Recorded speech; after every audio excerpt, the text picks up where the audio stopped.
太空離我哋好遠，但係又同我哋息息相關。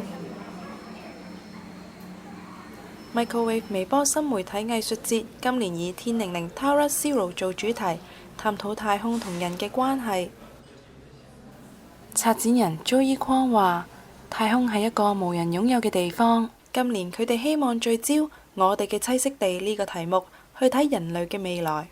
咁所以今次入邊無論係講緊我哋主要係展覽嘅5件作品，去到我哋嘅衛星展覽嘅 video， 去到我哋可能一啲 screenings 或者 workshop， 甚至我哋 opening ceremony 嘅一個 kick-off event， 都係牽涉緊一啲關於我哋人類未來棲息地嘅一啲想法。咁入邊好多時候牽涉嘅係有對於科學未來嘅想像，因為其實如果我哋講緊簡稱我哋叫 space arts 太空藝術咁講，嗰個話題係講緊我哋有好多係60、70年代開始對於未來或者太空嘅想像。咦？我哋講緊嘅究竟係科學定係藝術呢？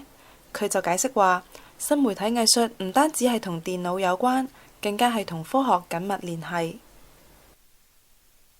首先我哋新媒體藝術定義上面係主張藝術同科學唔分家嘅，藝術科學科技唔分家，咁所以唔會話我哋做緊一啲 science 嘅 project， 其實佢又唔係藝術，又或者我哋用緊科技呢個媒體嘅時候，佢又唔係藝術咁樣嘅。應該咁講，藝術好多範疇用緊唔同嘅媒體同埋平台，科技同科學係我哋入邊嘅重要元素。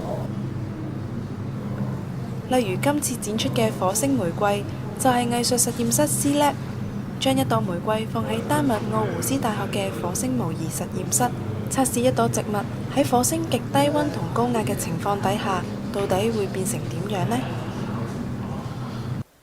As the word came out the chamber, something very strange happened. It just collapsed. In the beginning, you have these beautiful roses that are red and vibrant in color. And as it descends onto Mars, so to speak, what happens is that they begin to freeze and they go solid hard. And then obviously when you take them out, they'll thaw. And that causes it to sort of flop. And so what you're really seeing is the harsh condition of Mars working on this rose. And so it's a sort of a naive romantic gesture of giving a rose to Mars, and then what happens is obviously a very brutal reality. And so in some ways I guess it also allures to the story of the little prince who finds this rose, and this sort of romantic and very lonely and sad story at the same time. And I guess that's also reflected on humanity sort of also being alone in the universe.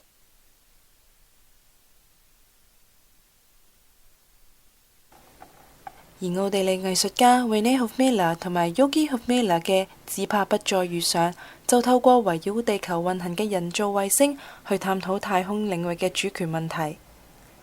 佢哋透過美國太空總署嘅數據，將喺2009年2個人造衛星相撞之後遺留喺軌道嘅碎片，透過視聽裝置展現喺觀眾嘅眼前。呢件作品起源於佢哋製作人造衛星嘅計劃。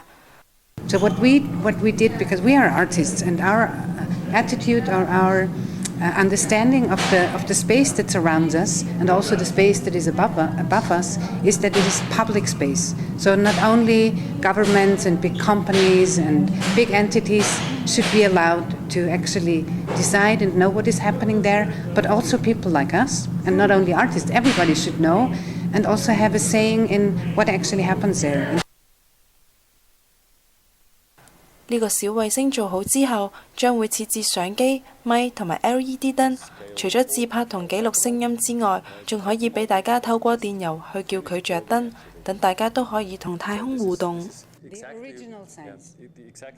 Space should be like a public park where you don't have to consume anything, but you can just sit there and look at the stars, for example. And I would actually also like to add something else. When we started working on this topic with this idea, we also started realizing even more that it's not like Earth and there is space, or here is Earth and there is the universe. It's really we are connected. There's no Earth is in space. Yeah, that's like a differentiation that makes no sense. We have to understand that it's not only on the planet should we become really global in the sense of understanding that water goes everywhere, air goes everywhere. We should take care of this planet. 今年 Microwave 除咗呢個禮拜會喺大會堂展出之外，亦會喺電影資料館設置實驗 F 場，透過一系列錄像作品探討天空同人類嘅關係。